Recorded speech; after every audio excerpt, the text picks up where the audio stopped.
in the context of relationships, I'm treading on something very controversial.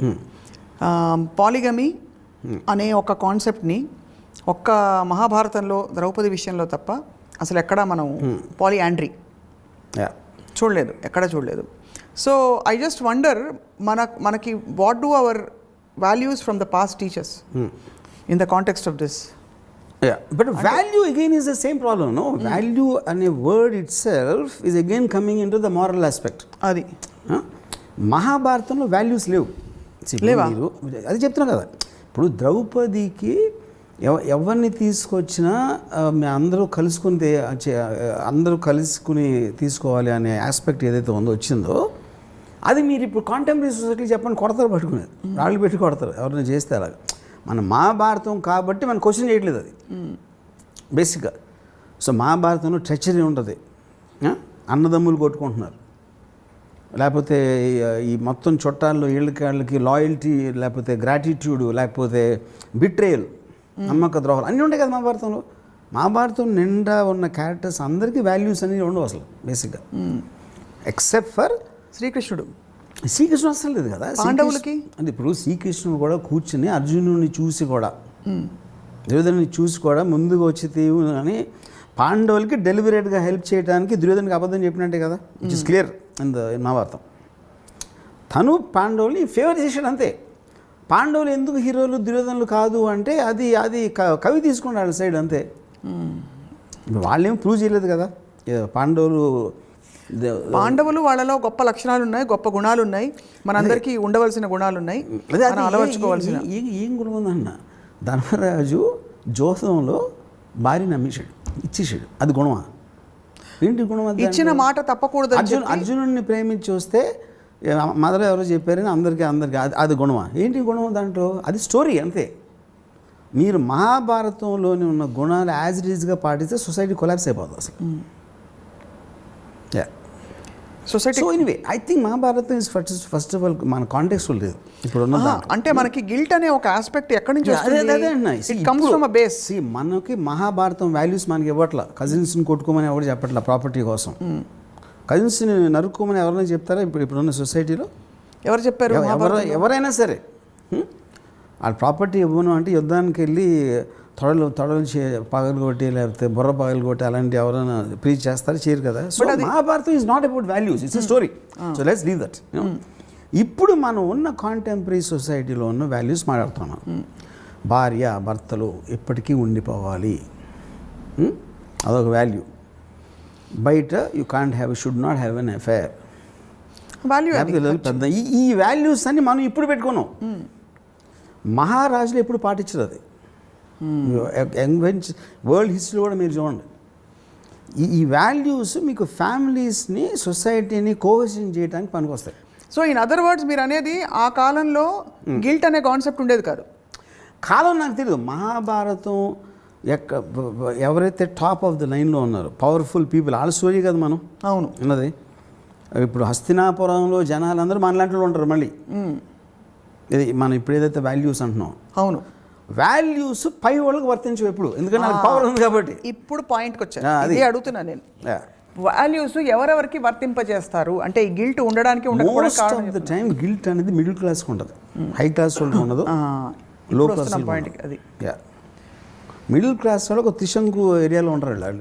అంటే అటు తెగించలేరు, ఎందుకంటే మీ power ఉందనుకోండి పట్టించుకోరు. ఇప్పుడు ఫర్ ఎగ్జాంపుల్ ఒక యూపీలో ఒక సమాజ్వాదీ పార్టీ చాలా ఫేమస్ ఒక ఎంపీ, అవును ప్రవీణ్ మహాజన్ ఏదో ఉంది పేరు మర్చిపోయాను, దీపక్ మహాజన్. తను ఫామ్ హౌస్లో ఉన్నప్పుడు ఎవరు నలుగురు వచ్చి చంపేశారు. నలుగురు వచ్చి గన్తో షూట్ చేసి చంపేశారు. పోలీస్ ఇన్వెస్టిగేషన్లో తెలియదు ఏంటంటే తను ఓన్ వైఫ్ కొడుకు ఇచ్చారంట కాంట్రాక్ట్ చంపడానికి, ఫాదర్ని భర్తని. అది ఎందుకు జరిగిందంటే ఈయనకి ఎవరో ఒక యంగ్ అమ్మాయితో ఎఫ్ఐఆర్ స్టార్ట్ అయింది. స్టార్ట్ వీళ్ళు కన్ఫ్రంట్ చేస్తే అది నా ఇష్టం, మీరు బయటకు వెళ్ళండి, నోరు మూసుకుండండి, లేకపోతే బయటకు వెళ్ళండి, నా ఆస్తంతా తన పేరు రాసిస్తానని చెప్పాడు. అదొక డెడ్ లైన్ అయిపోయింది. ఎక్కడ అమ్మాయికి రాసి ఇచ్చేస్తాడో అన్న భయంతో వీళ్ళు ఆ రాసి ఉండే ఆ టైం లైన్ ఉంది కాబట్టి వీళ్ళు ఏదో కింద మీద పడి ఒక కాంట్రాక్ట్ కిల్లర్ని పట్టుకుని అది చేయించారు. ఇప్పుడు ఇక్కడ మెయిన్ థింగ్ ఏంటి, వాడికి డబ్బు ఉంది, ఆ డబ్బు అది బారిలో కుక్కిని పోయినా పడుండు, నేను నా ఇష్టం వచ్చినట్టు చేస్తా అని ఆడు ఆర్డర్ ఇచ్చాడు మహారాజులాగా. అప్పుడు వీళ్ళు యుద్ధానికి వీళ్ళు కొన్న మేరకి వీళ్ళేమో యుద్ధం చేశారు. యూనో ఇక్కడ ఏంటి, ఇప్పుడు వాడికి గిల్టీ అవసరం లేదు కదా, ఎందుకంటే పవర్ఫుల్ మ్యాన్. అవును, ఇప్పుడు సూపర్ మ్యాన్కి ఫిలాసఫీ అవసరం లేదు. ఫిలాసఫీ ఎవరికి కావాలి, బలం లేనప్పుడు కావాలి మీకు, అర్థం చేసుకుని దాన్ని ఫీల్ అయ్యి దాన్ని ఏదైనా చేసుకోవడానికి. మీ దగ్గర ఎవరిని ఏమన్నా చేసిన బలం ఉన్నప్పుడు మీరు పట్టించుకోరు అసలు. అప్పుడు కూడా మీరు గిల్ట్, ఇప్పుడు మీరు పాపానికి భయపడతారు. దేవుడిని నమ్మితే ఇలా చేస్తే తప్పు అనుకుంటే రేపు పొద్దున్న నన్ను నూనెలో వేయిస్తాడా, కొరడాలు కొట్టిస్తాడా అనే ఒకది ఎవడన్నా నమ్మినోడు ఆడ ఉండొచ్చు, ఛాన్స్ ఉంది అలాంటి వాళ్ళు ఉండడానికి. అది లేనప్పుడు ఇట్స్ ఎ పవర్ గేమ్, అంతే అంతే. ఇప్పుడు ఈ కాంటాక్ట్స్లోనే కట్టప్ప బాహుబలిని చంపినప్పుడు కట్టప్ప గిల్ట్ ఉంటుందా? ఎందుకంటే తను చేసింది ఏమిటి, he carried fourth his duty. అదే ఇప్పుడు సినిమాటిక్ ఆస్పెక్ట్లోనే సిమిలర్ థింగ్ రియల్ లైఫ్లో తీసుకున్నప్పుడు that is what is called betrayal. నన్ను నమ్మినోడిని నేను మోసం చేశాను, అంతే. అప్పుడు ఆ గిల్ట్ కోషంట్ అనేది వాడు అసలు ఎంత నమ్మాడు, ఎంత బయటకు చూపించాడు అనేది ఉంటుంది కదా. అది వాడుకున్న అవసరం ఏంటి, చేసి తీరాలి, నాకు వేరే గత్యంతరం లేదు. ప్రతి వాడికి లిమిటెడ్ ఆప్షన్స్ ఉంటాయి. They don't have the best option. ఉన్న ఆప్షన్స్లో ఇది చెయ్యక తప్పదు. అది వాడి మనుగుడు కన్నా ఉండొచ్చు ప్రాబ్లం, లేకపోతే వాడికున్న అంబిషన్ కావచ్చు. ఈడు పోతే కానీ నేను రాజు అవ్వటం అనేది ఆడు ముఖ్య కారణం అనుకోండి. ఈడు అడ్డొస్తున్నాడు, కేవలం ఈడు నాకు జాబ్ ఇచ్చాడు కాబట్టి నేను ఎప్పటికీ ఈ లాయల్టీగా ఉంటే నేను ఎప్పుడు ఇటు బానిసలాగా ఉంటాను. అవును, సో ఇది అంబిషన్ వర్సెస్ కంపల్షన్. ఇది అడగడానికి కారణం ఏంటంటే మీరు అన్నట్టు మిడిల్ క్లాస్లో గిల్ట్ ఉంటుందని చెప్పి, ఈ లవ్ అండ్ వార్ పెద్ద పెద్ద కథలు చూసినప్పుడు మనకి ఎక్కడా కూడా గిల్ట్ ప్రస్తావన రాదు. ఇప్పుడు మజ్ను వాళ్ళ నాన్నకి లైలా గురించి ఇష్టం లేదనుకోండి, లైలాని ప్రేమించడం లేదు. సలీం అనార్కలి తీసుకోండి, అనార్కలిని ప్రేమించడం సలీంకి వాళ్ళ నాన్నకి ఇష్టం లేదనుకోండి, తన నాన్న మాట వినాలా, ప్రేమించాలా? Correct. This is valid point. అదేంటి, మీరు you are getting caught in this situation అని ఈ ఫోర్స్ ఇట్లా అవుతుంది. ఏది ఎక్కువ మీకు ఇష్టం అనేది ఇండివిజువల్ మీద డిపెండ్ అవుతుంది. ఇప్పుడు నవమాసాలు మోసి పెంచి స్కూల్కి తెలిపించి అన్నీ ఒక 20 ఏళ్ళు పెంచాక ఆ అమ్మాయి ఎవరితోనూ ప్రేమలో పడింది. చాలాసార్లు పారిపోతారు కదా. అవును, ఆ పారిపోయినప్పుడు అమ్మ నాన్న వదిలేసి వాళ్ళ అమ్మ నాన్న ఎలాంటి వాళ్ళు అని కూడా మనం కన్సిడర్ తీసుకోవాలి. అక్కడ ద పాయింట్. దట్ ఆల్సో కూతురు వెళ్ళిపోయింది, తల్లిదండ్రులు వదిలేసి అది కాదు.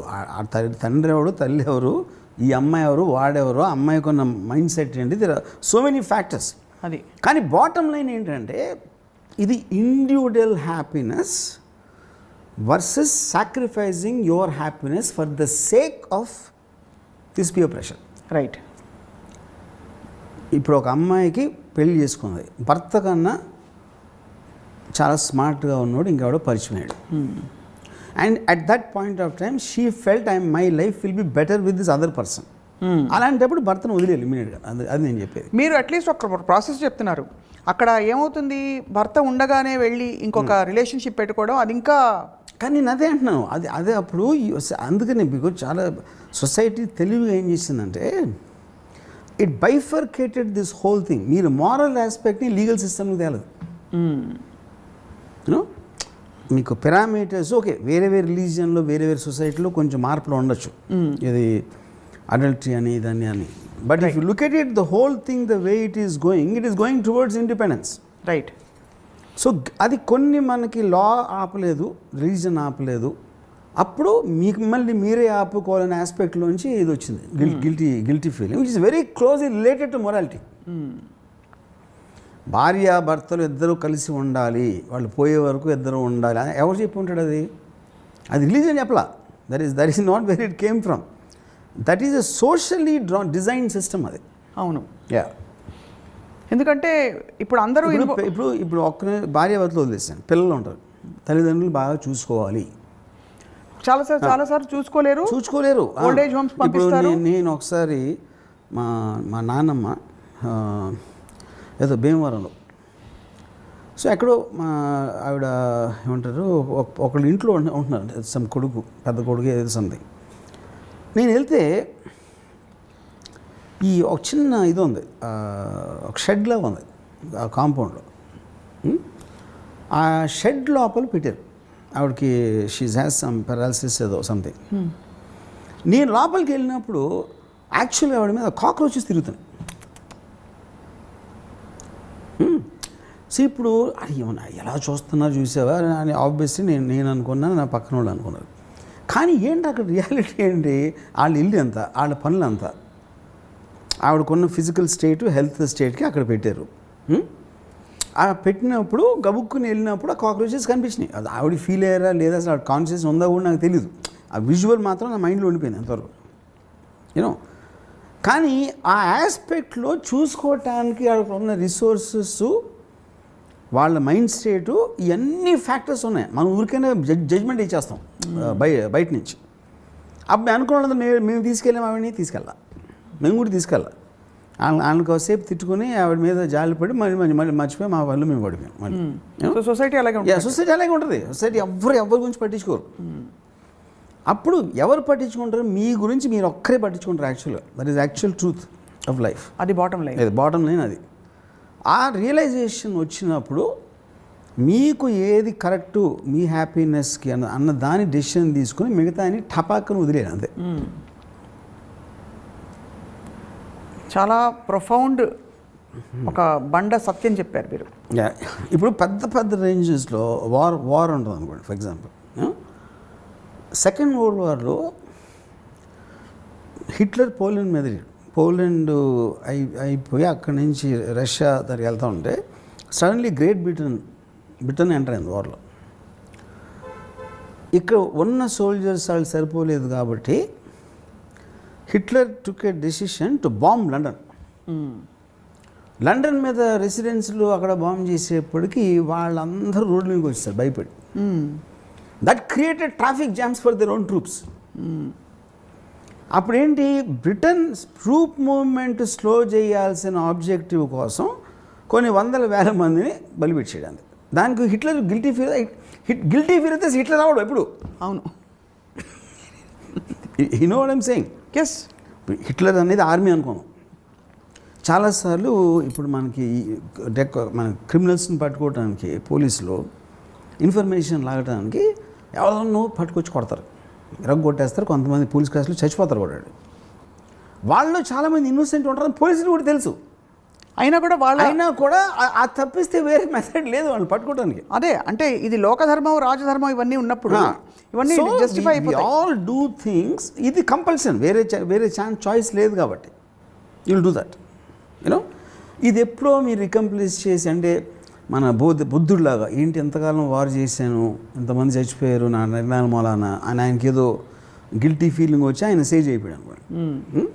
బుద్ధుడు, సిద్ధార్థ, వాటెవర్, యూనో. ఇది అవ్వచ్చు, ఇది అవ్వదని నేను అంటలేదు. కానీ అది ఎప్పుడూ కూడా అలాంటి వాటిలో లాస్ట్ వస్తుంది వెన్ యూఆర్ గోయింగ్ టు ఒక అంతకుముందు ఏంటి, మీ యాంబిషన్ డ్రైవ్ ఉంటుంది. యాంబిషన్ డ్రైవ్ ఉన్నప్పుడు అది మనసులోకి రాదు. అది కూడా ఎమోషనే కదా. అప్పుడు ఏ ఎమోషన్ దేంతో ఫైట్ చేస్తుంది అనే స్ట్రెంగ్త్లోంచి